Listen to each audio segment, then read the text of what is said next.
আসসালামু আলাইকুম ভিউয়ার্স, আপনারা সবাই কেমন আছেন? আশা করি অনেক ভালো আছেন। সো আপনারা আমার হাতে যে বোর্ডটি দেখতে পাচ্ছেন, এই বোর্ডটি হচ্ছে কমপ্লিট এমপ্লিফায়ার একটি বোর্ড। এই এমপ্লিফায়ার বোর্ডটি প্রায় সবাই ইউজ করে সচরাচর। সো এটা ইউজ করার একমাত্র কারণ হচ্ছে এখান থেকে অডিও ইনপুট দিলে অনেক সুন্দর সাউন্ড আউটপুট দেয়, যার ফলে এটা প্রায় মানুষই ব্যবহার করে থাকে। সো আজকে আমরা দেখব এটা কিভাবে এত সুন্দর সাউন্ড সিস্টেম দেয় এবং আসলে এটা সুন্দর সাউন্ড আউটপুট দেয় নাকি নয়েজ পাঠায়, সেইগুলো নিয়েই মূলত আজকের এই ভিডিওটি। তো কথা না বাড়িয়ে চলুন মূল ভিডিওতে চলে যাই। সো এই বোর্ডটিতে কি ব্যবহার করা হয়েছে আমরা এক নজরে একটু দেখে নিই। এই বোর্ডটিতে অ্যাম্প্লিফায়ার হিসেবে যে আইসিটি বসানো হয়েছে সেটি হচ্ছে PAM8406। এই আইসিটি এখানে ব্যবহার করা হয়েছে। এছাড়াও আমাদের ব্লুটুথ কমিউনিকেশনের জন্য এখানে একটি বড় একটি আইসি ব্যবহার করা হয়েছে, আপনারা দেখতে পাচ্ছেন। তার পাশে একটি 24,000 হার্টজের একটি ক্রিস্টাল ব্যবহার করা হয়েছে এবং এখানে দেখতে পাচ্ছেন ব্লুটুথ কমিউনিকেশনের জন্য অ্যান্টেনা ব্যবহার করা হয়েছে। যদিও অ্যান্টেনা এখানে ছোট দেখতে পাচ্ছেন, বাট এই অ্যান্টেনাটি কিন্তু অনেক পারফেক্টলি কাজ করে, অর্থাৎ অনেক দূর থেকে কাজ করে, সেগুলো আমরা ভিডিওতে দেখব। এছাড়াও এই পাশে একটি মাইক্রো চার্জার পোর্ট দেওয়া আছে, যার মাধ্যমে আমরা এখানে যে ব্যাটারি কানেক্ট করব সেই ব্যাটারিটি চার্জ হবে। তারপরে এখানে একটি 3.5 মিলিমিটার অডিও ইনপুট অর্থাৎ AUX মোড দ্বারা আমরা অডিও ইনপুট দিয়েও কিন্তু এটা আমরা আউটপুটটা নিতে পারি। তার পাশে আর একটি 3 মোড সুইচ রয়েছে, যেটি দ্বারা আমরা রাইট সাইডে সামান্য নিয়ে ছেড়ে দিলে পরে গানটি আমাদের সামনের দিকে এগোবে অর্থাৎ পরিবর্তন হবে, এবং বাম সাইডে নিলে পিছন দিকে চেঞ্জ হবে, এবং ডান দিকে চাপ দিয়ে এভাবে ধরে রাখলে আমাদের যে বোর্ডটিতে যে ভলিউম থাকবে তার আপ হবে, এবং বাম সাইডে যদি আমরা চাপ দিয়ে ধরে রাখি তাহলে যে ভলিউম থাকবে তার থেকে ডাউন হবে, এবং মাঝখানে যদি আমরা এভাবে চাপ দিই তাহলে এই ভলিউম দ্বারা আমাদের গানটি প্লে এবং স্টপ হবে। আর বাম পাশে দেখতে পাচ্ছেন একটি, দুইটি, তিনটি কানেকশন দেওয়ার জায়গা রয়েছে। আমরা যদি বোর্ডটিকে উল্টাই তাহলে আমরা দেখতে পাবো এখানে SPKR লেখা আছে, SPKA লেখা আছে, অর্থাৎ এই বোর্ডটি দ্বারা আমরা দুইটি স্পিকার ব্যবহার করতে পারবো, স্পিকার রাইট এবং স্পিকার লেফট, এই দুইটা স্পিকার আমরা ব্যবহার করতে পারবো এখানে। আর এখানে পাওয়ার দেওয়ার জন্য আমরা দেখতে পাচ্ছি এখানে ওরা বলেই দিয়েছে DC 3.7 ভোল্ট থেকে 5 ভোল্ট পর্যন্ত এই বোর্ডটিতে পাওয়ার সাপ্লাই আমরা দিতে পারবো। তো যাই হোক, এই বোর্ডটি সম্পর্কে আর তেমন কিছু বলার নেই, আশা করি আপনারা সব কিছু বুঝতে পেরেছেন। তো চলুন আমরা এখন ব্যাটারিগুলো এবং স্পিকারগুলো কানেক্ট করে দেখি কিভাবে ব্লুটুথের মাধ্যমে এই অ্যাম্প্লিফায়ার সার্কিটটি আমরা সচল করতে পারি। সো এই বোর্ডটিতে যেহেতু আমাদের দুইটা স্পিকার ব্যবহার করা যাবে, সেজন্য আমি এই ধরনের দুইটি স্পিকার নিয়েছি। এই স্পিকারের গায়ে কিছু লেখা নেই, যার কারণে আমি সঠিক ওয়াটটি বলতে পারতেছি না, বাট এটা স্পিকার, এক একটা স্পিকার মেবি 5 ওয়াটের হবে।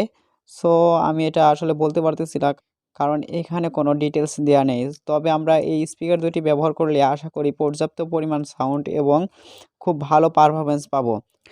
এখন জাস্ট আমরা স্পিকার দুটিকে সুন্দরভাবে কানেক্ট করব। আপনারা আপনারা চাইলে প্লাসে প্লাস এবং মাইনাসে মাইনাস কানেক্ট করতে পারেন, বা যে কোনোভাবে কানেক্ট করতে পারেন, তবে কাজের নির্ভুলতার জন্য অবশ্যই প্লাসে প্লাস এবং মাইনাসে মাইনাস দিবেন স্পিকারের। এখন আমরা পাওয়ার দেব। পাওয়ার দেওয়ার জন্য আমি এরকম লিপো ব্যাটারি 3.7 ভোল্টের একটি ব্যাটারি নিয়েছি। সো এই ব্যাটারিটি আমরা এখন পাওয়ার দেব, যদিও এখানে গায়ে কোনো এম্পিয়ার লেখা নেই, বাট এটি একটি ভালো মানের ব্যাটারি। সো আমি এই ব্যাটারিটি এই সার্কিটটিতে ব্যবহার করব, আশা করি পারফেক্টলি সাউন্ড কোয়ালিটি পাবো। সো এখানে ব্যাটারি পাওয়ার দেওয়ার জন্য অবশ্যই সতর্কতা অবলম্বন করবেন, কারণ একবার যদি ভুল কানেকশন দিয়ে ফেলেন তাহলে কিন্তু আপনার আইসিটি নষ্ট হয়ে যেতে পারে, ফলে পুরো বোর্ডটি কিন্তু ড্যামেজ হয়ে যেতে পারে। আমি ব্যাটারি কানেকশন থেকে ব্যাটারির যে তারটি ছিল এটা -30 সরাসরি লাগিয়ে নিয়েছি, এবং অপর পজিটিভ প্রান্ত থেকে আমি হলুদ একটি তার লাগিয়ে নিয়েছি, যে জাস্ট একটা সুইচ ব্যবহার করব আমি এই তারের সাথে, এভাবে সুইচটি আমি সেট আপ করে নেব। ব্যাস আমাদের কিন্তু এটা কানেকশন দেওয়া হয়ে গেছে। এটা দেখতে পাচ্ছেন পজিটিভ থেকে আমরা কিন্তু সুইচের মাধ্যমে এখানে পজিটিভ দিয়েছি এবং ব্যাটারি থেকে সরাসরি নেগেটিভটা দিয়ে দিছি।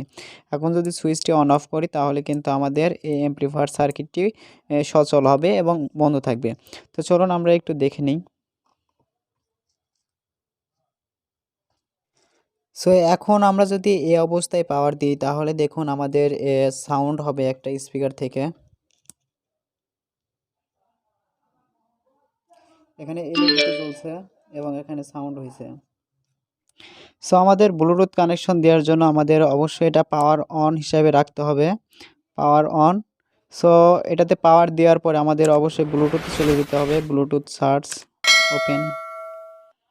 সো দেখুন এটা XY-WRBT এটাতে আমরা কানেক্ট করব।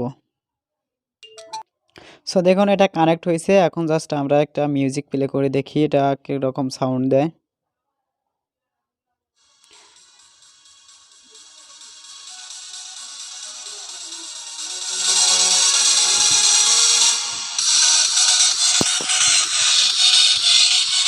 সো এখন যদি আমরা এটাতে পেস্ট করি তাহলে দেখবেন অটোমেটিক মিউজিকটা অফ হয়ে গেছে এবং আবার পেস্ট করলে পরে মিউজিকটা চালু হয়ে গেছে। এখন যদি এটা আমি রাইট সাইডে নেই তাহলে দেখুন সাউন্ডটি বাড়বে।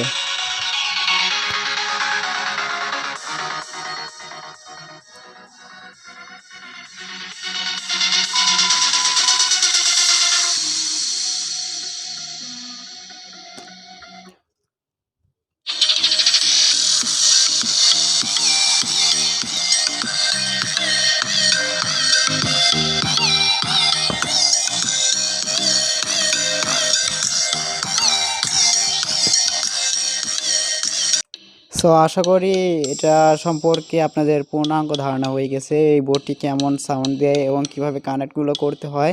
আশা করি আপনারা সহজেই বুঝতে পারছেন। সো যদি আপনাদের ভালো লেগে থাকে তাহলে অবশ্যই একটা লাইক দেবেন। আর আপনি যদি আমার চ্যানেলে নতুন হয়ে থাকেন তাহলে প্লিজ আমার চ্যানেলটি সাবস্ক্রাইব করে আমার পাশে থাকবেন। সো আজ এ পর্যন্ত, টাটা বাই বাই, দেখা হবে নতুন কিছু নিয়ে।